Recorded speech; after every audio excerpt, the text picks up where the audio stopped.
नमस्कार मित्रों, जय हिंद, वंदे मातरम। हम लोग प्राचीन भारत के इतिहास में गुप्तोत्तर काल में पढ़ाई कर रहे थे और गुप्तोत्तर काल में विभिन्न शासनों के बारे में हम लोगों ने देख लिया था, विभिन्न वंशों के बारे में देखा था, बंगाल के गौड़ वंश के बारे में देखा था, मालवा के शासकों के बारे में देखा था, मौखरी वंश के बारे में देखा था और भी बहुत सारे वंशों के बारे में हम लोग देखा था। उत्तर गुप्त शासकों के बारे में भी हम लोगों ने पढ़ लिया था। आज हम लोग पढ़ने वाले हैं हर्षवर्धन के बारे में, जो कि पुष्यभूति वंश का सबसे प्रतापी शासक था। ठीक है, उसके बारे में हम लोग आज पढ़ने वाले हैं। किस प्रकार से पुष्यभूति वंश की स्थापना हुई, हर्षवर्धन का कैसा शासन काल था, उसके विजय अभियानों के बारे में पढ़ेंगे।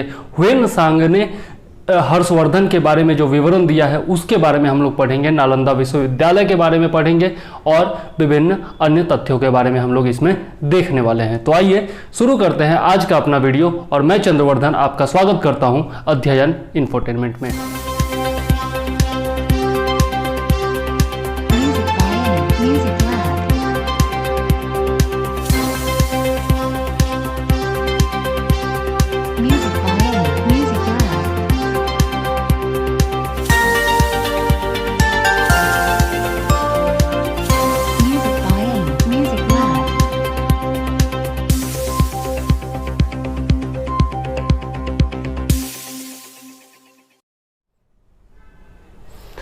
आज का वीडियो शुरू करने से पहले मैं एक रिक्वेस्ट बस करना चाहता हूं कि जितने भी प्राचीन भारत के पुराने वीडियोज हैं, सिंधु सभ्यता से पहले से लेकर के प्रागैतिहासिक काल से लेकर के और अब तक के जितने भी वीडियोज हैं, आप लोग सब लाइन बाय लाइन देख जाइए। मतलब कि एक एक करके सारा वीडियोज देख जाइए ताकि आगामी जितने भी एग्जाम्स हैं उसमें प्राचीन भारत का एक भी क्वेश्चन आपसे न छूटे।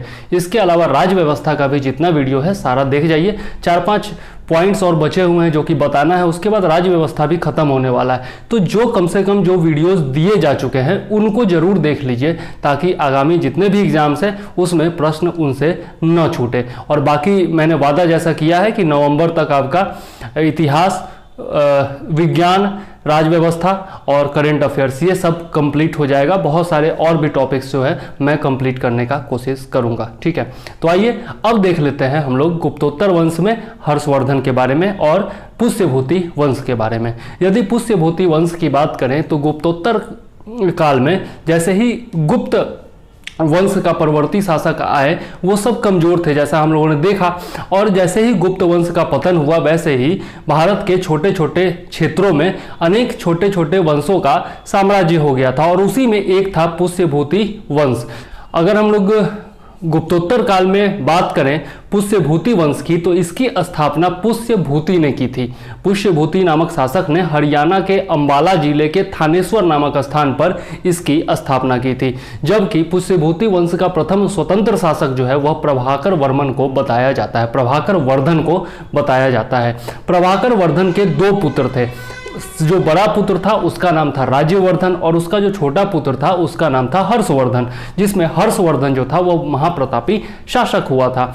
और उसकी एक पुत्री भी थी राज्यश्री। उसने अपनी पुत्री राज्यश्री का विवाह मौखरी शासक गृहवर्मा या फिर गृहवर्मन से करवाया था। ठीक है, तो यह हमें इतिहासों से जानकारी मिलती है। हर्षवर्धन काल के प्रसिद्ध दरबारी कवि थे हर्षवर्धन के वानभट्ट। वानभट्ट ने अपनी रचनाओं में हर्षचरितम इत्यादि में इसका जिक्र किया है कि राज्यश्री का विवाह जो है वह गृहवर्मन से करवाया गया था, जो कि मौखरी शासक था। लेकिन उसी समय मालवा का शासक देवगुप्त था। मालवा का शासक देवगुप्त था जिसने बंगाल के गौड़ शासक शशांक से सहायता प्राप्त की और उसके बाद फिर आक्रमण कर दिया गृहवर्मा पर। गृहवर्मन की उसने हत्या कर दी और राज्यश्री का उसने अपहरण कर लिया। उस समय राज्यवर्धन का शासन था और राज्यवर्धन जो है अपनी बहन को बचाने के लिए निकल पड़ा और बदला लेने के लिए निकल पड़ा। लेकिन दोनों ने मिल करके और उसकी भी हत्या कर दी, राज्यवर्धन की भी हत्या कर दी। ठीक है, और राज्यवर्धन की अकस्मात हत्या होने के बाद जो है आपका 606 ईस्वी में हर्षवर्धन जो है वह गद्दी पर बैठा और उसने भी जो है अपने भाई और जो बहनोई था उसकी हत्या का बदला लेने का प्रण लिया और उसने जो है बहुत बार आक्रमण किया, लेकिन जो गौड़ शासक था शशांक उसको वो पराजित नहीं कर पाए। फिर भी जो आपका मालवा का शासक देवगुप्त था उसको उसने पराजित करके उसकी हत्या कर दी थी। और जब गौर शासक जो शशांक था वो उसकी जब मृत्यु हो गई तब गौर यानी कि बंगाल पर भी हर्षवर्धन का शासन स्थापित हो गया था। जब वह गौर शासक शशांक पर आक्रमण करने के लिए गया हर्षवर्धन, उस समय उसको पता चला कि उसकी जो बहन है राज्यश्री वह भाग चुकी है वहां से, और उसके बाद उसने एक बौद्ध भिक्षु की सहायता से अपनी बहन को ढूंढ निकाला और फिर जो है कन्नौज पर उसका शासन हो गया। ठीक है, कुछ इतिहासकार कहते हैं कि कन्नौज पर उसने खुद शासन किया था, जैसे कि ह्वेनसांग वगैरह अपनी यात्रा विवरणी में देते हैं कि कन्नौज पर हर्षवर्धन ने खुद शासन किया था। तो वान भट्ट बताते हैं कि कन्नौज पर अधिकार करके और उस पर जो है अपनी बहन को उसने शासिका बना दिया था। तो इस प्रकार से हम लोग हर्षवर्धन के काल के बारे में आगे पढ़ते हैं और देखते हैं कि इतिहास, सबसे पहले देखते हैं कि साहित्यिक स्रोत क्या क्या प्राप्त होते हैं हमें। तो सर्वप्रथम हम लोग देखते हैं हर्ष चरित के बारे में। हर्ष चरित जो है वह आपका हर्षवर्धन के बारे में बहुत डिटेल में सब कुछ बताती है। हर्ष का जो आपका प्रारंभिक जीवन था, उसका जो राज्यारोहण हुआ था, किस प्रकार से उसने सत्ता की प्राप्ति की थी, यह सब इसमें बताया जाता है। इसके अलावा वर्धन वंश का जो आपका जितने भी शासक हुए हैं उनका भी वर्णन जो है इसमें वान भट्ट ने किया है। इसके रचयिता वान भट्ट हैं। ठीक है, हर्षवर्धन के जो दरबारी कवि थे, ऐतिहासिक विषय पर गद्य काव्य लिखने का यह जो था प्रथम सफल प्रयास था, यह भी आप याद रखिएगा। ठीक है, उसके बाद हम लोग देखते हैं तो यह जो है 8 अच्छवासों में लिखा गया है। प्रथम 3 जो अच्छवास हैं उसमें, अच्छवास कहने का मतलब अध्याय बोल सकते हैं, तो प्रथम जो 3 अध्याय है उसमें वान भट्ट ने अपनी आत्मकथा लिखी है, जबकि शेष जो 5 अध्याय हैं उसमें हर्षवर्धन का जीवन चरित्र के बारे में वर्णन किया गया है। इसमें जो है हर्ष के प्रारंभिक जीवन, राज्यारोहण, सैनिक अभियान इत्यादि का विवरण हमें मिलता है। इसके बाद वान भट्ट का ही लिखा हुआ दूसरा ग्रंथ है जिसको कादंबरी नाम से जाना जाता है। तो कादंबरी में जो है वान भट्ट का यह जो है संस्कृत साहित्य का श्रेष्ठ उपन्यास माना जाता है। ठीक है, यह याद रखिएगा, संस्कृत साहित्य का सर्वश्रेष्ठ उपन्यास किसको माना जाता है, तो आपका वान भट्ट का कादंबरी को माना जाता है। और इसमें जो है हर्षकालीन सामाजिक एवं धार्मिक जीवन का बहुत बेहतरीन चित्रण किया गया है। ठीक है, इसके बाद देखते हैं आर्य मंजूश्री कल्प। आर्य मंजूश्री कल्प जो था वह प्रसिद्ध महायान बौद्ध धर्म का ग्रंथ था। ठीक है, और इसमें जो है सर्वप्रथम गणपति शास्त्री के द्वारा 1925 में इसे प्रकाशित किया था। और इसमें भी जो है आर्य मंजूश्री मूल कल्प में भी हमें हर्षवर्धन के शासनकाल में विस्तृत जानकारी मिलती है। ठीक है, तो ये सारे साहित्यिक स्रोत हो गए। इसके अलावा हम लोग आगे ह्वेनसांग के विवरण के बारे में भी पढ़ेंगे। ठीक है, जो कि 15 वर्ष तक भारत में रहा था और उसने बौद्ध ग्रंथों के संकलन के लिए भारत की यात्रा की थी। ठीक है, तो उसके बारे में हम लोग बाद में देखेंगे। अब हम लोग देखते हैं आर्य मंजूश्री कल्प जो है वह 1000 श्लोकों का आपका ग्रंथ है। 1000 श्लोक हैं इसमें, और इसमें जो है ईस्वी पूर्व 7वीं शताब्दी से लेकर 8वीं शताब्दी ईस्वी तक के इतिहास की जानकारी हमको आर्य मंजूश्री मूल कल्प से मिलती है। इसके बाद यदि हम लोग देखते हैं तो हर्ष ने स्वयं भी 3 प्रमुख नाटक लिखे थे, जिसमें आपका प्रियदर्शिका है, रत्नावली है, ये सब प्रसिद्ध है। तो प्रियदर्शिका के बारे में यह देखें तो इसमें वत्सराज उदयन के अंतःपुर की प्रणय गाथा का विवरण दिया गया है और यह जो है 4 अंकों में यह नाटक लिखा गया है। इसके बाद रत्नावली का बात देखें तो वत्सराज उदयन तथा उसकी रानी वासव दत्ता की परिचारिका, मतलब उनकी जो सेविका थी, उसकी रानी की जो सेविका थी, नाम था नागनिका, उनकी प्रणय कथा के बारे में इसमें जिक्र किया गया है और यह भी 4 अंकों का नाटक है। और एक और लास्ट है हर्षवर्धन के द्वारा लिखा हुआ नागानंद। यह जो है बौद्ध धर्म से प्रभावित रचना है और 8 अंकों का नाटक है। तो इस प्रकार से हम लोग हर्ष का 3 नाटक देखते हैं। ठीक है, जिसमें रत्नावली है, नागानंद है और एक जो है आपका प्रियदर्शिका है, जो कि इसमें प्रियदर्शिका जो है वह सबसे ज्यादा प्रसिद्ध माना जाता है। इसके बाद यदि हम लोग पुरातात्विक स्रोत का बात करें, पुरातात्विक स्रोत की ओर चले तो हर्षवर्धन का 2 लेख है, पुरातात्विक लेख है, जिसमें हर्षवर्धन का एक मधुवन लेख है। हर्षवर्धन का मधुवन लेख है जो कि उत्तर प्रदेश से प्राप्त हुआ है, आजमगढ़ जिला से, और एक है बांसखेड़ा जो कि उत्तर प्रदेश में ही है, वहां से हर्षवर्धन का ताम्र लेख प्राप्त हुआ है, जहां से हर्षवर्धन काल के बारे में जानकारी मिलती है। ठीक है, इसके अलावा पुलकेशिन द्वितीय का भी एक लेख है जिसमें पुलकेशिन द्वितीय के साथ हर्षवर्धन के युद्ध की चर्चा मिलती है, और उसमें बताया गया है कि हर्षवर्धन जो था वह नर्मदा नदी के ऊपर शासन करता था और नर्मदा नदी के नीचे मतलब कि दक्षिण में शासन करता था पुलकेशिन द्वितीय। ठीक है, और वातापी का शासक था वो पुलकेशिन द्वितीय। ठीक है, और पुलकेशिन द्वितीय और हर्षवर्धन के बीच जो है वह बराबर युद्ध चलता रहता था। नर्मदा नदी जो है उनके साम्राज्यों के बीच में सीमा बनाती थी। ठीक है, तो नर्मदा नदी के ऊपर में तो हर्षवर्धन का शासन था ही, लेकिन वह कभी भी नर्मदा नदी के नीचे शासन नहीं कर पाया, मतलब दक्षिण में शासन नहीं कर पाया, क्योंकि पुलकेशिन द्वितीय ने उसको बार बार पराजित किया था। तो यह हमें उस लेख से प्राप्त होगा जानकारी। आगे हम लोग देखेंगे। अब हम लोग देख लेते हैं पुष्यभूति यानी कि वर्धन वंश के बारे में। तो प्रारंभिक जीवन के बारे में मैंने बताया है आप लोगों को शुरुआत में ही कि अंबाला जिला हरियाणा में पुष्यभूति नामक शासक ने जो है इसकी स्थापना की थी, पुष्यभूति वंश की। इसका जो प्रथम स्वतंत्र शासक था वह प्रभाकर वर्धन था। इसके दो पुत्र थे, पहला राज्यवर्धन और दूसरा आपका था हर्षवर्धन। मालवा शासक देवगुप्त के द्वारा गौड़ शासक शशांक की मदद से गृहवर्मा की हत्या कर दी गई, जो कि इसका बहनोई था। ठीक है, और उसी का बदला लेने के लिए इसका भाई राज्यवर्धन जो है वह आक्रमण करने गया था, लेकिन शशांक ने जो है उसकी भी हत्या कर दी। और उसके बाद 606 ईस्वी में हर्षवर्धन जो है वह राजगद्दी पर बैठा और उसने भी बदला लेने की योजना बनाई, और इस नाते उसने जो है गौड़ नरेश शशांक पर आक्रमण भी किया, लेकिन शशांक को वह पराजित नहीं कर पाया। ठीक है, लेकिन जब गौड़ नरेश शशांक की मृत्यु हो गई उसके बाद उसका बंगाल पर यानी कि गौड़ पर कब्जा हो गया था। ठीक है, तो यही है कहानी। ह्वेनसांग ने इसका वर्णन किया है, इसके विजय अभियानों का वर्णन किया है, और उसने कहा है कि हर्ष ने पंजाब, कन्नौज, गौड़ यानी कि बंगाल, मिथिला और उड़ीसा पर शासन किया था, मतलब कि उसको जीता था अपने विजय अभियानों के दौरान। इसके अलावा वान भट्ट ने इन प्रदेशों के अलावा सिंध प्रदेश, हिम प्रदेश यानी कि कश्मीर और नेपाल का भी जिक्र किया है, जहां पर हर्षवर्धन का शासन हुआ करता था। हर्ष ने बल्लभी के शासक ध्रुवसेन द्वितीय के साथ अपनी पुत्री का विवाह करवाया था। कुछ लोग मतलब किसी किताब में मिलता है कि ध्रुवसेन द्वितीय के साथ उसने अपनी पुत्री का विवाह करवाया था, और कुछ जो है आपके कहते हैं दृष्टि के नोट्स में दिया हुआ है कि ध्रुवसेन की द्वितीय की पुत्री के साथ हर्षवर्धन ने स्वयं विवाह किया था।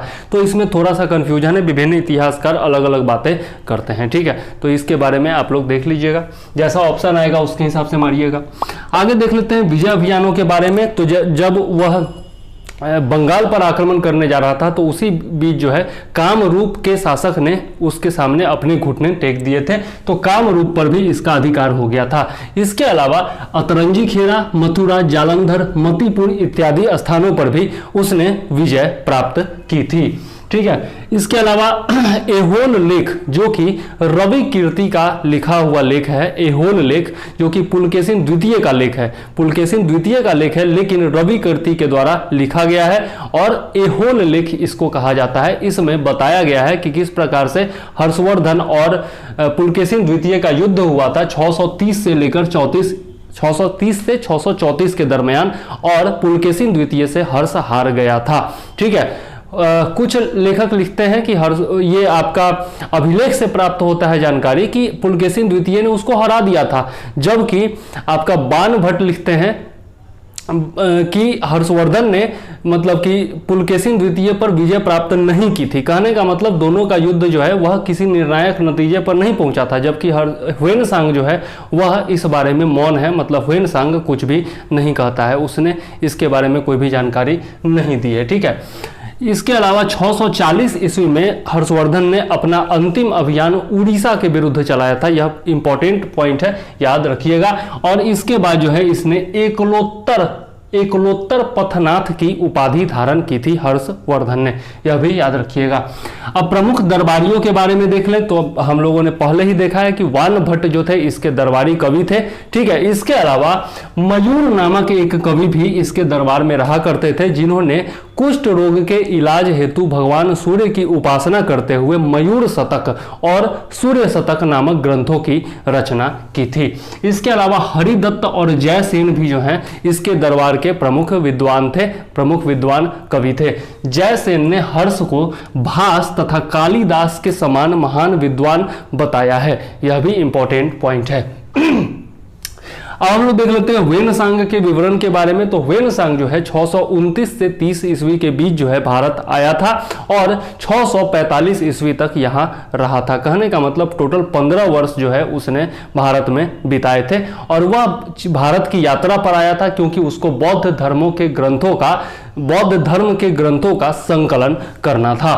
ठीक है, और उसका जो यात्रा संस्मरण है वह CUकी के नाम से जाना जाता है। उसका यात्रा संस्मरण CUकी के नाम से जाना जाता है। इससे पहले हम लोगों ने फाहयान के यात्रा विवरण के बारे में देखा था, तो उसके यात्रा विवरण को फाक्योकी कहा जाता है। ठीक है, और इसने जो है वेनसांग ने भारत को इन टू का नाम दिया है, मतलब कि उसने अपने यात्रा विवरण में इन टू लिखा है भारत का नाम। ठीक है, और यह जो है वाटर्स महोदय ने यह बात बताई है। और इन टू इसलिए कहा था क्योंकि भारत का जो भौगोलिक आकृति है वह अर्धचंद्राकार है, ऐसा वेनसांग का मानना था। अन्य नाम देख लेते हैं। तो वेनसांग के अन्य नाम भी हैं युआन च्वांग, स्वान चांग। ठीक है, लेकिन इसमें दो पूछा जाता है, यात्रियों का राजकुमार, यात्रियों में राजकुमार या फिर यात्रियों का राजकुमार किसको कहा जाता है? तो वेनसांग को कहा जाता है। इसके अलावा शाक्य मुनि किसको कहा जाता है? तो वेनसांग को कहा जाता है। यह दोनों चीजें पूछी गई हैं, याद जरूर रखिएगा। शाक्य मुनि और यात्रियों में राजकुमार वेनसांग को कहा जाता है। इसके अलावा इसने अपने विवरण में हर्ष को फीसे या फिर वैश्य जाति का बताया है। ठीक है, और उसने हर्ष को शिलादित्य नाम से पुकारा है। ठीक है, यह भी याद रखिएगा। उसने अपने विवरण में कहा है कि सामंतों की विभिन्न श्रेणियां उस समय हुआ करती थी। ठीक है, भारत में सामंतों की विभिन्न श्रेणियां हुआ करती थी। इसके अलावा उसने कहा है कि चोर डकैत जो है वो यात्रियों को लूटा करते थे। अपने स्वयं के 2 बार लूटे जाने का उसने जिक्र किया है। ठीक है, इसके अलावा उसने वस्त्र उद्योग इत्यादि के बारे में बताया, तो वो सब हम लोग पॉइंट देख लेते हैं। शूद्रों को उस वेनसांग ने कृषक बताया है। जैसा मैंने पहले भी आपको बताया था कि वेनसांग ने शूद्रों को कृषक बताया है। गुप्तोत्तर काल में हम लोग वैसे भी पढ़ चुके हैं कि जो शूद्र थे वह कृषकों का काम करने लगे थे, मतलब खेती का काम करने लगे थे। सिंध एवं मतिपुर के राजाओं को वेनसांग ने शूद्र बताया है। इसके अलावा उसके ये बहुत इंपॉर्टेंट पॉइंट है, याद रखिएगा कि वेनसांग के समय वेनसांग ने 1.5 वर्ष तक नालंदा विश्वविद्यालय में पढ़ाई की थी और वेनसांग जब पढ़ाई कर रहा था उस समय नालंदा विश्वविद्यालय के प्राचार्य का नाम शीलभद्र था। यह पूछा जा चुका है, कई बार पूछा जा चुका है, याद रखिएगा। शीलभद्र नालंदा विश्वविद्यालय के प्राचार्य थे जब वेनसांग वहां पढ़ाई करने गया था। ठीक है, इसके बाद हम लोग देखते हैं तो इसने रहट जो कि सिंचाई करने का साधन था उसको घंटी यंत्र बताया है, यह भी याद रखिएगा। और वेनसांग ने यह भी कहा है कि भारत में जो घोड़े थे वह अरब, ईरान और कंबोज से आयात किए जाते थे, याद रखिएगा। कन्नौज की धर्म सभा एवं प्रयाग की महामोक्ष परिषद का भी वर्णन वेनसांग ने किया है, जिसके बारे में हम लोग नीचे पढ़ेंगे। राजा प्रजा के हित में शासन करता था, जनता से बेगारी नहीं ली जाती थी, यह भी वेनसांग ने अपने वर्णन में बताया है। इसके अलावा जनता पर कर का भाग अधिक नहीं था, कर का जो भार था वह जनता पर अधिक नहीं था और अधिकारी जो है वह जनता को परेशान नहीं किया करते थे, यह भी वेनसांग ने बताया है। इसके अलावा भारत की आर्थिक दशा अच्छी थी, भूमि जो थी वह उपजाऊ थी, उत्पादन काफी अच्छा होता था, फल एवं सब्जियों का उत्पादन होता था, यह सब जिक्र वेनसांग ने किया है। वस्त्रोद्योग मतलब वस्त्र उद्योग की उन्नत दशा के बारे में इसने बताया है और वस्त्र जो थे वो सूती होते थे, ऊनी होते थे और मलमल के वस्त्र लोग इस्तेमाल किया करते थे, यह भी उसने बताया है। और कौशेय नाम का वस्त्र जो है वह आपका रेशम एवं सूत से बनाया जाता था, यह भी उसने बताया है। इसके अलावा उसने बताया है कि रत्न आभूषण उद्योग जो थे वह विकसित अवस्था में थे और सोने एवं चांदी के सिक्कों के अलावा कौड़ियों और मोतियों का भी प्रयोग जो है वो वस्तु विनिमय के लिए किया जाता था, मतलब कि खरीदारी के लिए और विभिन्न कामों के लिए किया जाता था मुद्रा के रूप में। ठीक है, आगे देख लेते हैं। तो इसने बताया है कि उच्च वर्गों की स्त्रियां जो है वह शिक्षा प्राप्त किया करती थी, पर्दा प्रथा उस समय नहीं हुआ करता था, और समाज में गणिकाओं की उपस्थिति के बारे में भी उसने बताया है। इसके अलावा उसने मनोरंजन में बताया है कि शतरंज, पासा खेलना और नाटक देखना जो है मनोरंजन के प्रमुख साधन हुआ करते थे। तो इस प्रकार से ह्वेनसांग ने हर्षवर्धन के काल के विभिन्न घटनाक्रमों का जिक्र किया है और विभिन्न प्रकार की परिस्थितियों का जिक्र किया है, सामाजिक परिस्थिति का, आर्थिक परिस्थिति का, इन सब का जिक्र उसने किया है। इसके बाद देख लेते हैं नालंदा विश्वविद्यालय के बारे में। तो जैसा मैंने बताया कि ह्वेनसांग ने 1.5 वर्ष तक जो है नालंदा विश्वविद्यालय में पढ़ाई की थी और प्राचार्य कौन थे? शीलभद्र थे। इसके अलावा उसने बताया है कि प्रवेश परीक्षा जो होती थी काफ़ी कड़ी होती थी नालंदा विश्वविद्यालय में प्रवेश के लिए, और केवल 100 विद्यार्थी ही जो है उसमें पास हो पाते थे। इसके अलावा उसने बताया है कि करीब 10,000 छात्र जो है वह नालंदा विश्वविद्यालय में पढ़ा करते थे। उसने यह भी बताया है कि चिकित्सा शास्त्र का अध्ययन करना जो है नालंदा विश्वविद्यालय में अनिवार्य था। इसके अलावा जो है आपका योग, ध्यान, दर्शन इत्यादि की भी शिक्षा उसमें दी जाती थी, और महायान धर्म की भी शिक्षा दी जाती थी, गणित की भी शिक्षा और ज्योतिष की भी शिक्षा दी जाती थी। इसके अलावा ह्वेनसांग के अनुसार हर्ष ने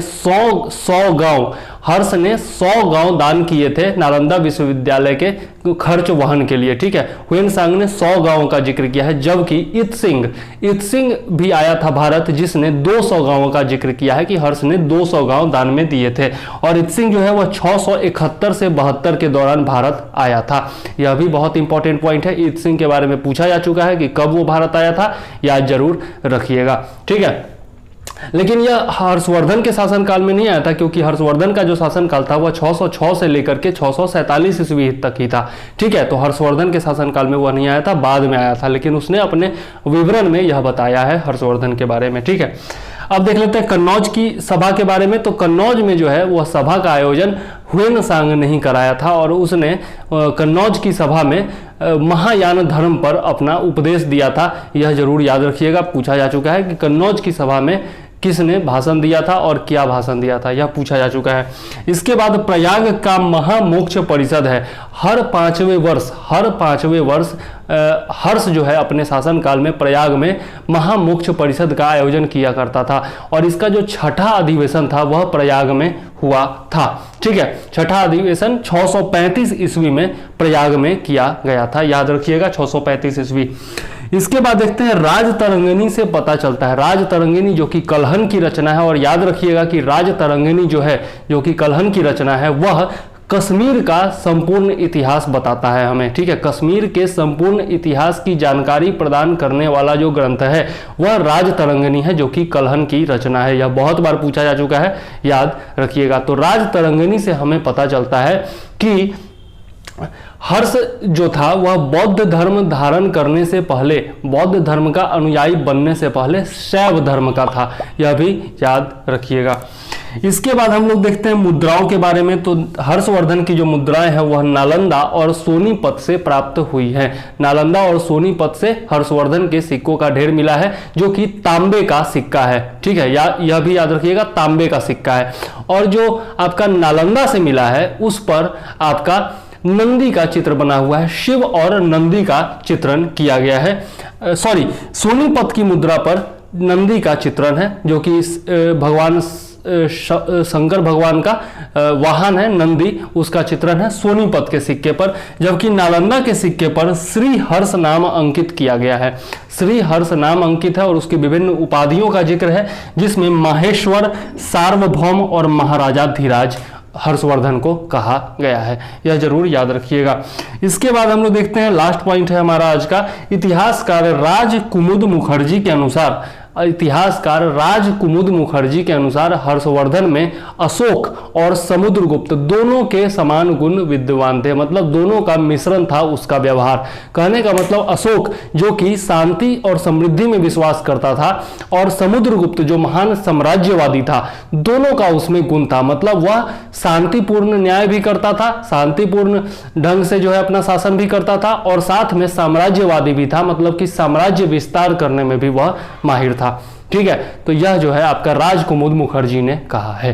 ठीक है। तो हर्षवर्धन के बारे में हम लोगों ने आज के डेट में पढ़ा, और इसके बाद एक और वीडियो आएगा जिसमें हम लोग गुप्तोत्तर काल के बारे में पढ़ेंगे कि उसकी संस्कृति क्या थी, उस समय सामाजिक परिवर्तन क्या हुए थे, क्योंकि यह परिवर्तन का काल था। तो आर्थिक दशा में क्या परिवर्तन हुआ था, सामाजिक दशा में क्या परिवर्तन हुआ था, धर्म में क्या परिवर्तन हुआ था, और विभिन्न जो आपका कला शैली है, संस्कृति है, इन सब के बारे में हम लोग नेक्स्ट वीडियो में पढ़ेंगे।